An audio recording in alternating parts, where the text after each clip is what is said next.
Hey everybody, welcome, Ramey here.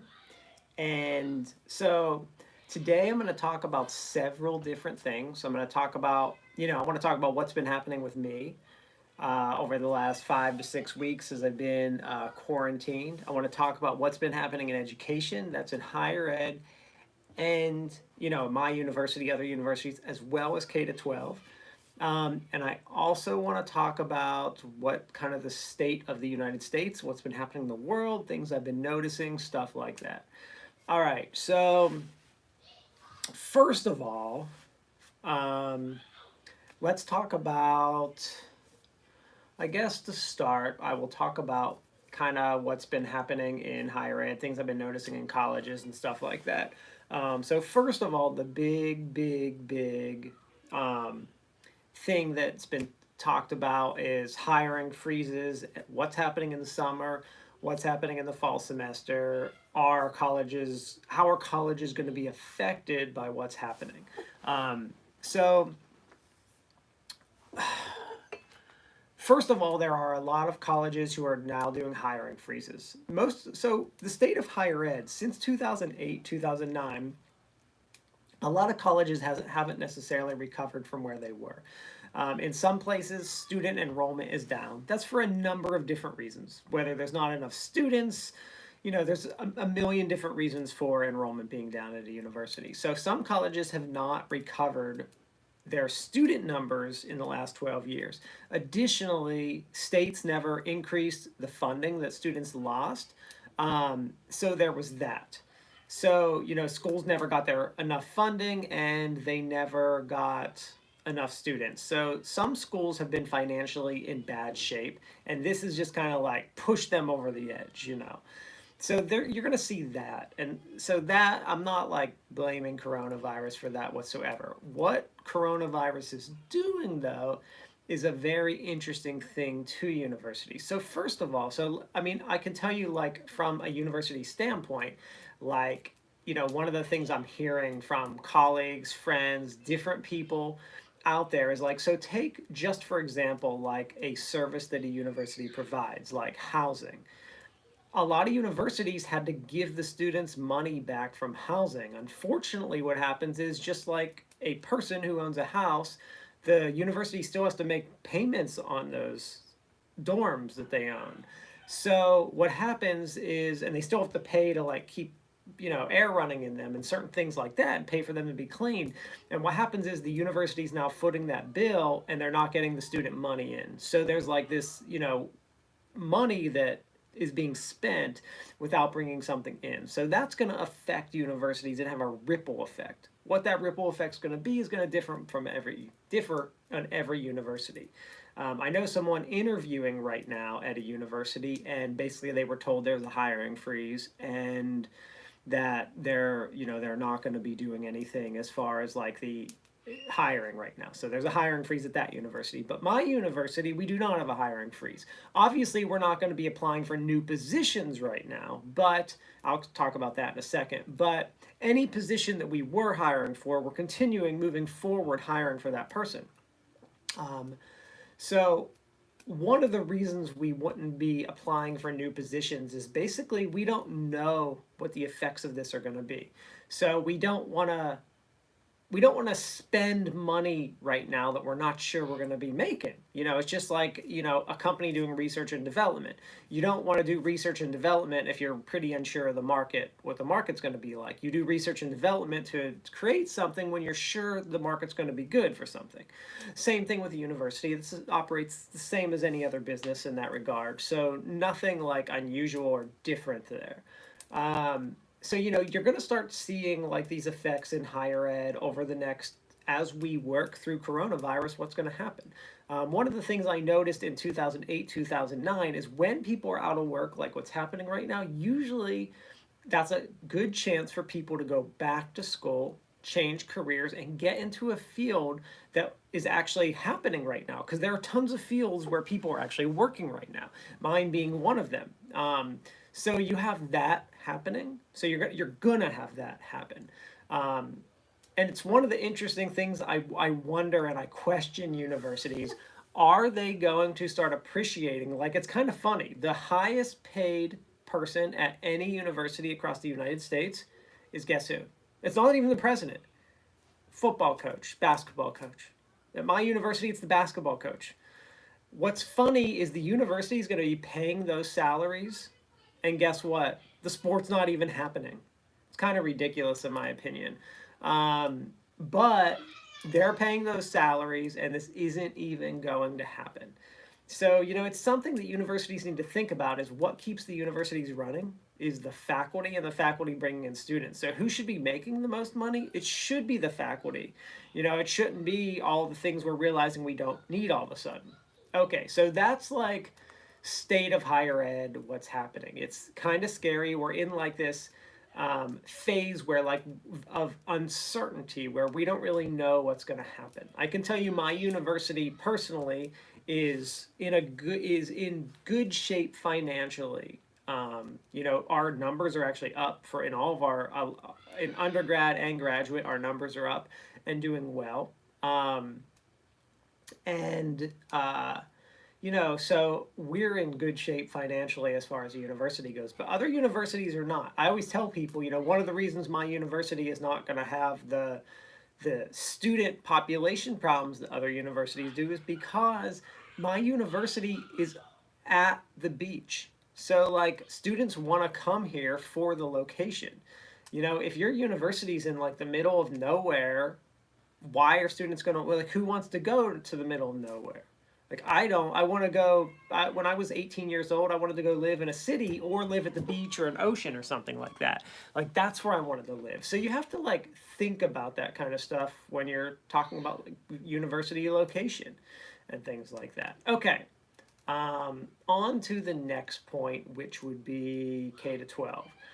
So my kids are in K to 12, and I've been kind of seeing what's happening, talking to teachers and trying to get a take on what's happening, at least in my state. And it's really interesting. So my students are not my kids, not my students, my kids, they are my students kind of right now, are doing homeschool. Well, I mean, online school with their teacher. Their teacher's been providing them lessons. The teachers are doing their best to figure out how to teach the kids online. Me and my wife are having my kids probably do like 2 hours of schoolwork per day. That's first and third grade. That's probably and I'm just guesstimating. Maybe it's a little less and a little more some days, but that's about what they're doing. Right now, it's actually raining outside, so it's lunchtime. We're letting them like run around, release their energy. You might even hear them like screaming in the background. Downstairs, I'm upstairs in my office. It's loud sometimes. That's quarantine. Like you can hear my kids. Like that's what's happening. They're not out of the house all day long like normal. And that's probably going on in a lot of families. Like I feel bad for families that have a bunch of little kids right now. At least my kids are old enough to like not need to necessarily be watched 24/7. Um, so you have that. All right. So, um, the kids are learning. They're doing the best they can. They're excited to see their classmates. Like when they do Zoom or something like that, they really really like seeing their classmates. Um, let's see, they really like talking to their friends, seeing their teacher, getting homework, and learning things like that. So as far as that goes, like that's pretty good. Um, let's see. But we're very concerned about like what's going to happen the rest of the year. Like are they going like what are they not learning right now? And I think my kids are okay because they were ahead, and I think they'll be okay to move on to the next grade level. But like what's going to happen in the fall? Like that's something the universities are asking. Like are we going to be online again? Like and this will go into like me like questioning, like just talking about myself. It's like the big question right now I feel like on people's minds is like what is I feel like we're in an endless cycle right now. We have a new normal of being stuck at home and not going anywhere, and there's like no end in sight. So like when is the end? When does that stop? Like and I guess I can talk about like myself and us as a nation right now as well. It's like, well, let's see.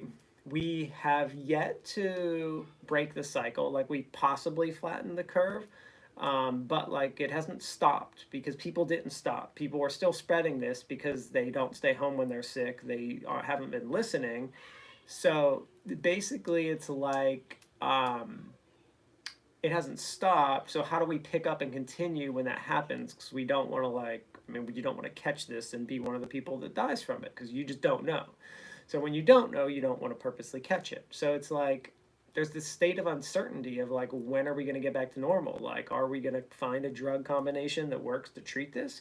Um, are we going to the vaccine we know is far away, so our best hope is a drug that treats it or that the virus itself mutates into a much lesser form. You know, we figure out how to treat it well, prevent deaths, bring the deaths to lower than the flu, that kind of thing. But we're way far away from that. So I feel like everyone is in like this state of uncertainty, and I feel like what that's doing is causing people to get impatient, people to get nervous, people to panic, and that stuff is never good. The best thing we can do right now is remain calm, you know, listen to our scientists, see what they have to say, and hope for the best. But, you know, I guess I can lead into what's the state of America right now. So, the state of America, so first of all, the state of the world is that it seems like in some places like Europe, this is going down. In China, they're reopening. America, I have a feeling it's not going to go down, and I have a feeling that we are going to open up pretty soon. I have some different thoughts about that, whether I think that's a good or bad thing. Kind of what's been happening is interesting, but so my thoughts are that right now we're probably at our peak. The issue is that we're at a peak with a significant amount of the population social distancing. We've had 40 some thousand deaths in the United States from this, and that's significantly higher than you would ever get from the flu in a season. A high, like one of the highest flu seasons ever, is like in the 40,000s. We've already beat it. A normal flu season is like 20 some 25,000 deaths. We're at like 45,000 already in like a month. Absolutely insane, and that's with extreme social distancing. So that's interesting. When you start looking at those statistics, it's a little crazy. And I've talked about like how people don't really understand the models, and you know, I keep hearing all these different arguments like, well, the models are changing and the experts were wrong. It's not as deadly as it was. No, actually, the experts were right all along. That's exactly what they predicted would happen. They would hope that, you know, that their original estimates of the death rate would go down as we learned more about the virus. That was the hope, and it's coming true. That they predicted that actually very well. And it does look like the virus death rate is lower than that 3 to 4% that was initially estimated, but it's probably still around 1%, which is a, you know, are you going to take a 1 in 100 chance of being one of those people? Because those statistics only work for you as long as you're not the one person. Um, so that was predicted, and it's coming true. The models, as it's, every model is only as good as the data. So when we first created the models, we had very limited data. As you add more data into them, you get closer to the mean. This is how all statistics work. The more, like if I survey 5 people and try to extrapolate like conclusions from that, it's not as good as if I survey 1 million people and extrapolate conclusions from that. You get, the more you have, the closer you get to the mean. So that's how any model will work.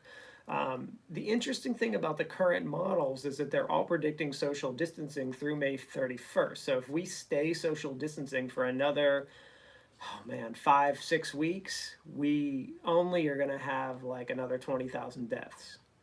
And that's like crazy to think about. And then what happens after that? So let's talk about like the whole opening up and stuff like that, because there are people that want to, you know, there's a big movement in North Carolina where I am reopen NC, and it's happening across the nation. So unfortunately, people are panicking, and panic and confusion is never good in any kind of crisis. It's like, I'm a prepper. I prep for things, and it's like one of the things you learn all along is you do not panic. When I do Brazilian jiu-jitsu, and one of the things you learn in wrestling is you don't panic. You learn to deal with what's happening and maneuver through it and work through it, and you're calm and collective and cool, and it helps you significantly perform better. And that's one of the things that's happening is there's a lot of people panicking right now, panicking, and for good reason. I'm not blaming them for panicking. I think that our leadership has done a really bad job of preventing them from panicking, which is why they're doing it. So they're panicking because they're like, how am I going to pay my mortgage? I don't want to lose my house. I need to work. I need money. I need food. I need to eat. Like they need these, we know people, humans need these basic needs, have these basic necessities. It's not like they're like, oh, I need to buy a new car for fun or a new, motorcycle or a bike or whatever they're going to buy, a diamond ring, whatever it is. But they want it. They don't want to lose their house. They know they need their business to be going, so they're panicking. So unfortunately, the leadership in our country has not set up a system for these to help these people. We've done a really bad job of disseminating information.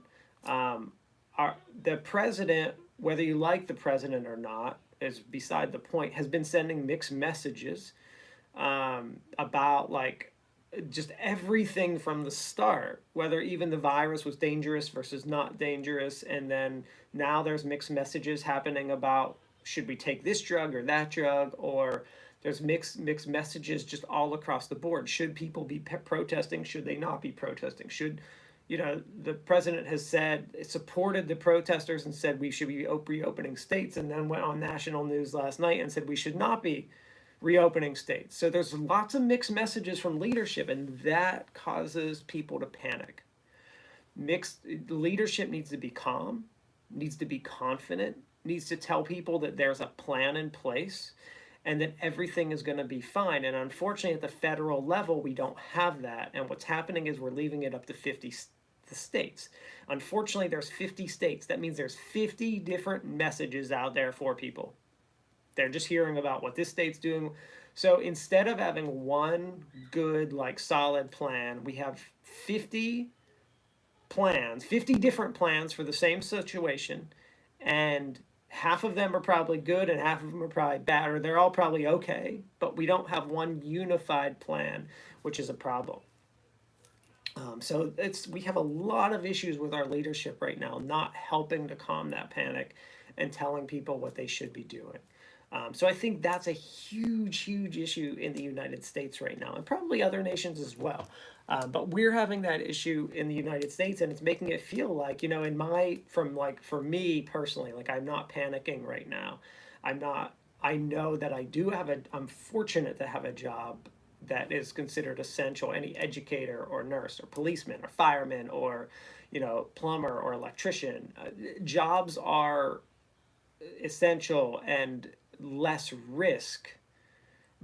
But at the same time, like there's this feeling of uncertainty that I have about what the future is going to hold because we don't have a plan. We don't have a clear plan.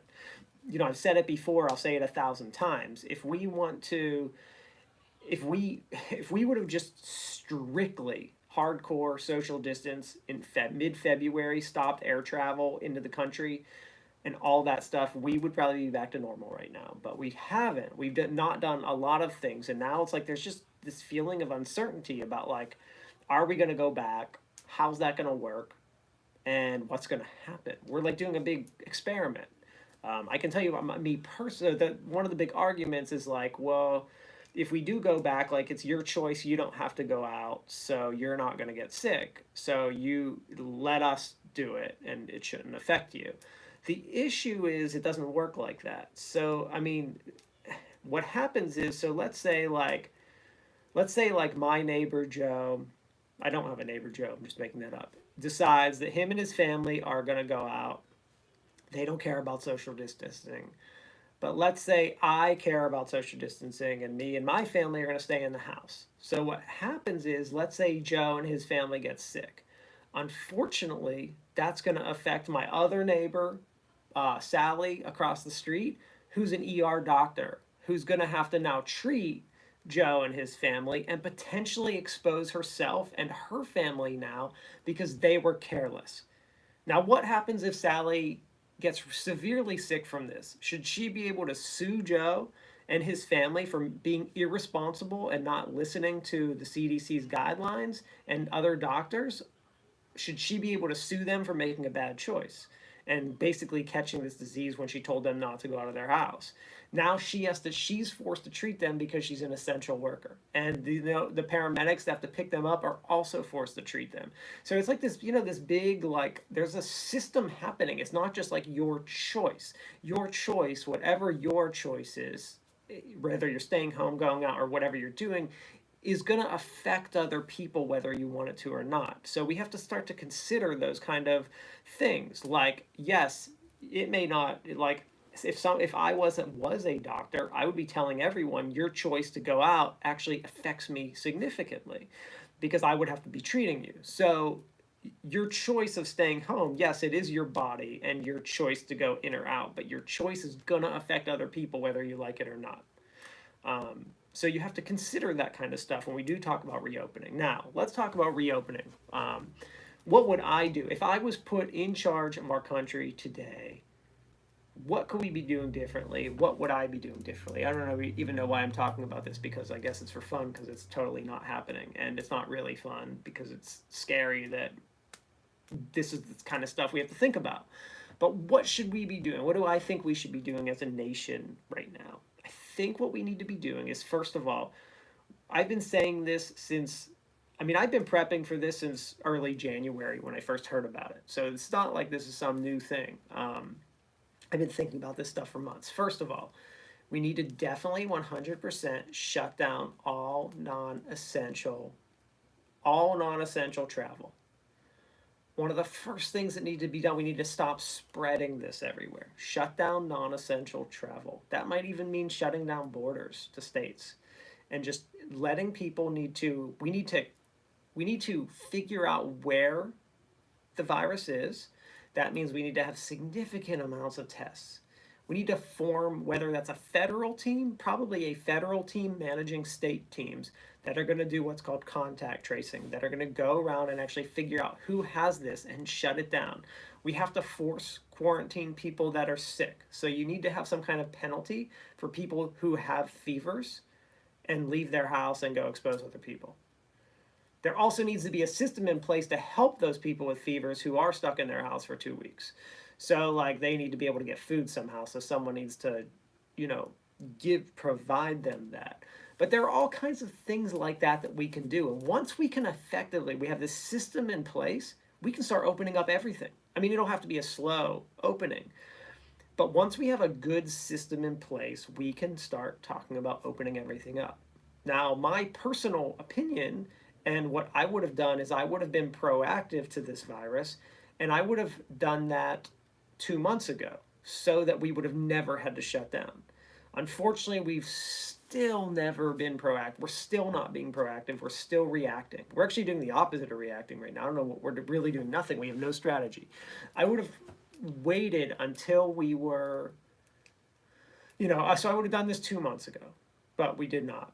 Okay, so I would still do it now. It's the only way we're going to successfully have an opening, because if we try to open up right now, just without doing anything, and cases pick up, all of a sudden we're going to go back to square one, and it's going to be even worse. And that's what we don't want to have happen. So I think that kind of stuff makes us nervous. I think people are just nervous. They're just unsure. I get it. Like, people are panicking. People are panicking that they can't get to work, that they can't have their job, that they can't pay their stuff. And our leadership is not doing what they need to do to make those people not panic. What could they be doing?